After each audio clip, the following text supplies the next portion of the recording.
बुढ़िया रहती थी। वो बिल्कुल ही अकेली थी। उस बुढ़िया का कोई भी नहीं था। वो बुढ़िया बहुत ही गरीब थी। बुढ़िया रोज जंगल से लकड़ियां लाकर उन्हें बाजार में बेचकर अपना पेट बड़ी ही मुश्किल से भर पाती थी। उस बुढ़िया का एक पड़ोसी था सरजू। सरजू ने एक गाय पाल रखी थी, जिसका सरजू बिल्कुल भी ध्यान नहीं रखता था। यहाँ तक कि उसे खाने के लिए चारा भी बड़ी ही मुश्किल से देता था। एक दिन की बात है। इस गाय का मैं क्या करूं? ये गाय दूध तो देती है नहीं, सारा दिन चारा ही खाती रहती है।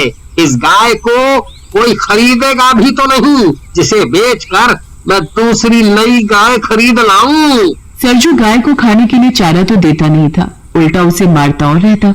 ये सब बुढ़िया रोज अपने घर से देखा करती। बुढ़िया को उस गाय पर बड़ी दया आती थी। कैसा नासपिटा इंसान है जो गौ माता को मारता रहता है।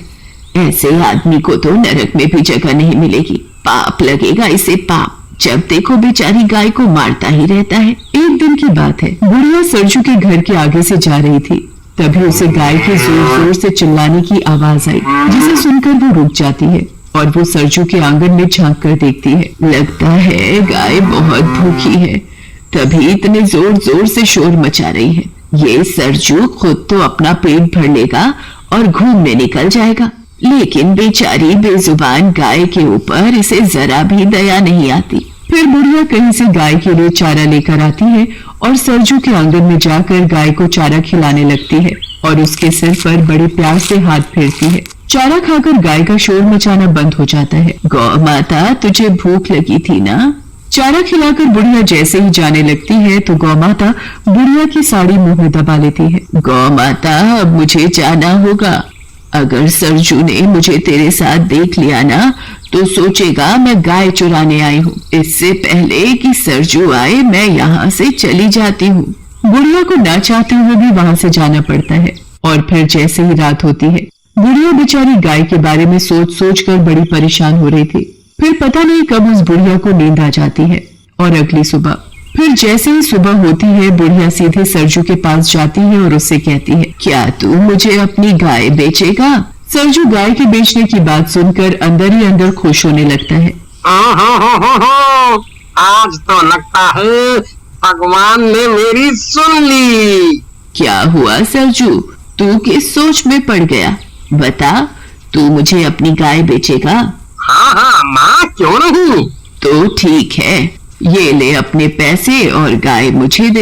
एक बात समझ में नहीं आई अम्मा, तुम इस बूढ़ी गाय का करोगी क्या? तुझे तेरी गाय के पैसे मिल गए ना, बस। बुढ़िया सरजू के हाथ में पैसे पकड़ाकर उससे गाय लेकर अपने घर आ जाती है और गाय को अपने आंगन में एक खूंटे से बांध देती है और उसे हरा हरा चारा खिलाती है और बड़े प्यार से गाय को निहारती है जैसे उसे कोई अपना मिल गया हो। और फिर जैसे ही रात होती है, बुढ़िया गाय के आगे चारा डालकर सोने चली जाती है और अगली सुबह बुढ़िया सवेरे जल्दी जल्दी उठकर गाय का गोबर उठाती और फिर गाय के नीचे से साफ सफाई करके उसे नहलाती धुलाती है और फिर उसे खाने के लिए चारा देती है। ले गौ माता, चारा खा। बुढ़िया गाय को अपने हाथों से चारा खिलाती है। बुढ़िया के पास खुद के लिए खाने को होता या ना होता, पर वो गाय के लिए हमेशा समय से चारा खिलाती और उसकी खूब सेवा करती। वो गाय को जरा भी तकलीफ नहीं होने देती। बुढ़िया रोज रात को सोने से पहले उसे चारा देना नहीं भूलती थी। गाय भी बुढ़िया से बड़ी खुश होती। बुढ़िया की गाय अब पहले से ठीक हो चुकी थी। एक रात बुढ़िया गाय को चारा देकर सोने चली जाती है और जब वो सुबह उठती है और गाय के पास जाती है तो बुढ़िया के तो होश उड़ जाते हैं। ये क्या? गाय ने सोने का गोबर किया? क्योंकि वो गाय कोई मामूली गाय नहीं थी, एक जादुई गाय थी जो सोने का गोबर देती थी।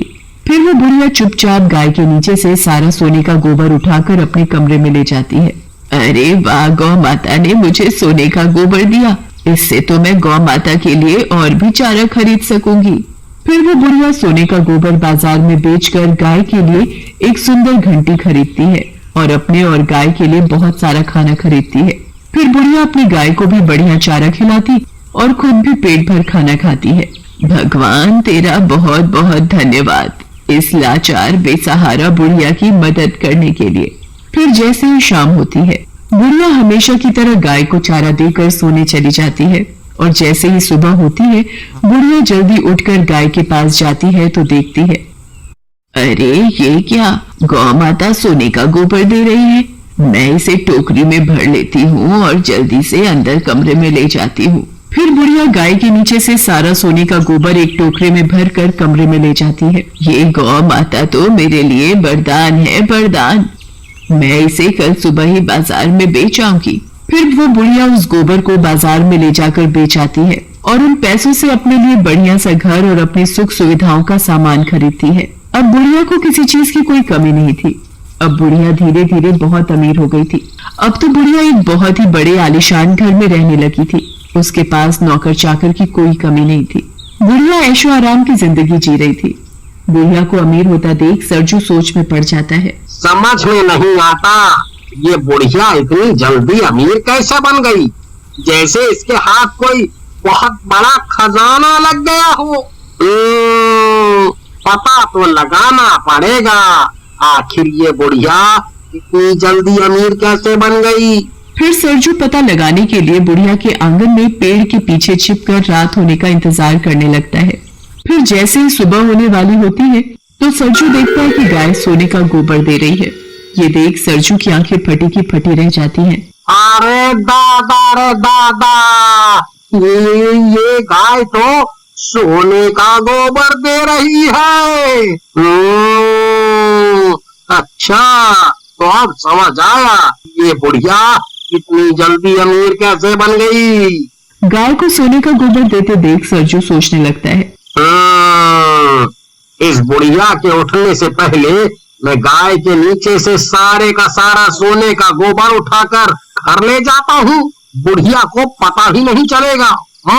फिर जैसे ही सरजू गाय के नीचे से गोबर उठाने लगता है तो गाय एक जोर की लात सरजू को मारती है और मन ही मन कहती है, गोबर लेगा, तेरे तो नसीब में गोबर ही गोबर है। सरजू गाय के नीचे से सोने का गोबर उठाने की लाख कोशिश करता है पर वो सोने का गोबर नहीं उठा पाता। इतने में बुढ़िया को आता देख सरजू छिप जाता है। बुढ़िया गाय के नीचे से बड़े आराम से सारा सोने का गोबर उठाकर अंदर कमरे में ले जाती है। अरे, इस गाय ने तो इस बुढ़िया को कुछ कहा भी नहीं।